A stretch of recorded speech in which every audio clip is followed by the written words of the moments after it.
It was exactly what America wanted, and it caught us completely by surprise. It turned citizens into criminals, and criminals into kings. It changed the very nature of our democracy. Twice. Prohibition. What a stupid idea it was that people actually thought you could get away with this. That you could actually ban alcohol. And big cities, the wets and the dries, with the whole country caught in the middle. It's not that sin is so terrible, it's that sin is very attractive. And that's why we're always tempted to do it.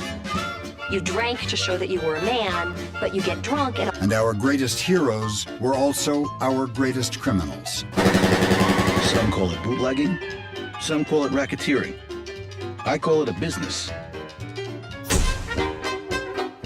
It fueled the Jazz Age and made the 20s roar. Discover the true story of America's great experiment.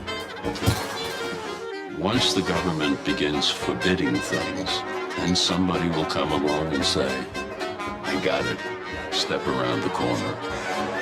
From Ken Burns and Lynn Novick.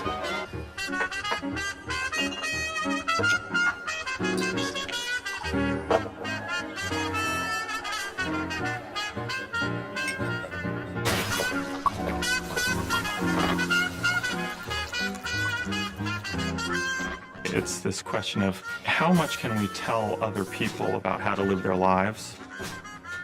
And they did. It fostered a lot of corruption. The bar became completely intertwined with politics in a lot of... You could always make the argument that the saloon was a place where morals were loose, where prostitution... Carrie Nation hoped her movement would spread across the country and sweep away all of the nation's saloons. But once again, like town by town, county by county, state by state, they would force America to go dry. The Anti-Saloon League is not in politics as a party, one leader said. Nor are we trying to abolish vice, gambling, horse racing, murder, theft, or arson. The gold standard, the unlimited coinage of silver, free trade and currency reform do not concern us in the least.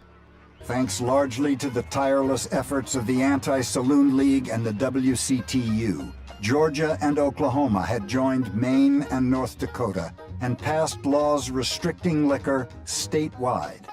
So had Kansas, Mississippi, North Carolina, Tennessee, and West Virginia.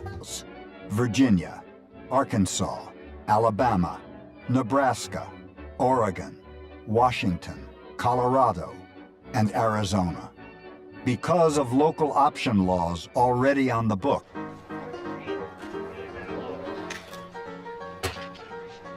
After nearly a century of hard work by clergymen and women's groups, reformed alcoholics and single-issue lobbyists, the United States of America was officially dry. Those who had insisted on the absolute shall had won. What had been the fifth largest industry in the country was now illegal. Tens of thousands of workers, mostly immigrants, would lose their jobs. And so would hundreds of thousands of others in related industries. Truckers and barrel makers, bottlers and grain growers, waiters and bartenders,